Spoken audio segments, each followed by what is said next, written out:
Welcome back to Braille's channel. Wala pa po bang announcement sa inyong lugar particular sa schedule of payout releasing ng social pension sa ating mga senior citizens? Kung isa po kayo sa nag-aabang ng inyong schedule, ay panoorin niyo po ang video na ito. Baka andito na po ang inyong lugar. Dahil ibabahagi po natin ngayon ang mga bagong schedule of payout as of this day, May 14. But before po tayo mag-start, if bago ka pa lang sa aking channel, please do kindly subscribe, like and Brilla's share channel. na din sa ating kapwa Subscribe social Brilla's pensioner channel. o kaanak para malaman din po nila Brilla's ang mga channel. latest updates. Subscribe With no Brilla's further ado, channel. let's begin na po sa ating topic. Subscribe Brilla's channel. The latest update of 6,000 pesos social pension payout schedule sa iba't ibang lugar ng ating bansa as of May 14, 2024, ating alamin. Ngayon po ay ibabahagi ko po sa inyo ang latest update schedule ng payout of social pension sa iba't ibang rehiyon as of this day, May 14. Una na po dyan ang probinsya ng San Pedro Laguna. Naglabas na po sila ng schedule this May 28 to 29 para sa iba't ibang barangay na makikita nyo po sa inyong screen at mag-start po ito simula 8 in the morning up to 5 in the afternoon. Ang venue po ng releasing ay sa Robinson's Galleria at sa SM Center sa lugar ng San Pedro Laguna, sa Barangay Crisantemum. Ang schedule ay mag-start on May 27 up to 28 sa Robinson's Galleria from 8 ng umaga hanggang 5 ng hapon.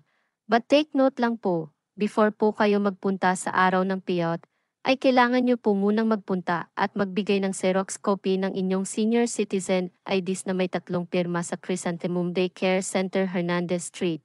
Ito ay para maging maayos at mabilis ang magiging proseso ng releasing. Kasama na rin po sa nakaschedule ng payout ay ang Barangay San Vicente ng San Pedro, Laguna.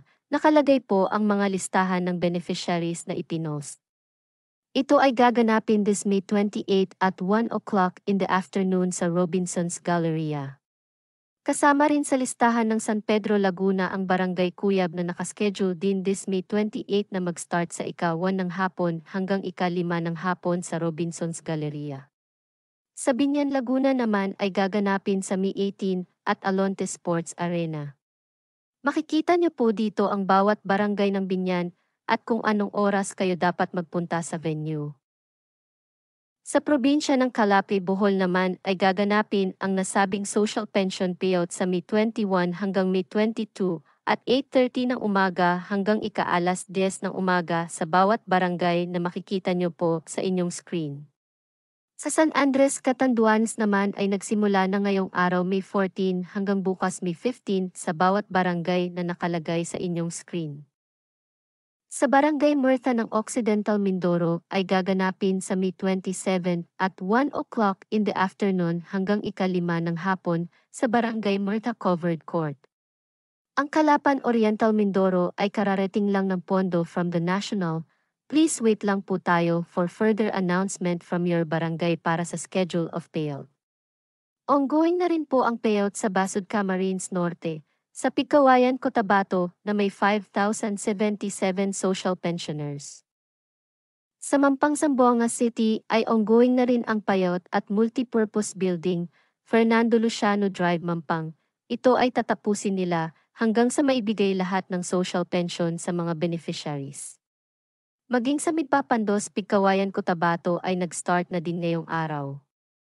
Sa probinsya naman ng Pampanga ay nagsimula na rin po ang pagbibigay sa bayan ng Panik, Tarlac, at maging sa Bagumbayan, Sultan Kudarat ay ngayong araw din ang releasing ng kanilang social pension. Sa ngayon ay ito pa lamang ang nagbibigay ng announcement sa kanilang social pension payout.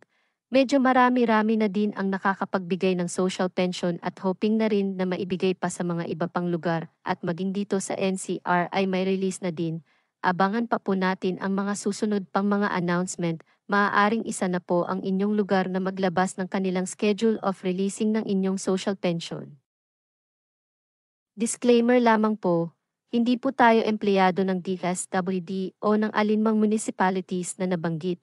Ito ay binabahagi ko po lamang base na rin sa mga announcement ng bawat rehiyon at barangay para sa kanilang social pension payout schedule. Marami pong salamat and God bless po sa ating lahat. See you on my next schedule of payout.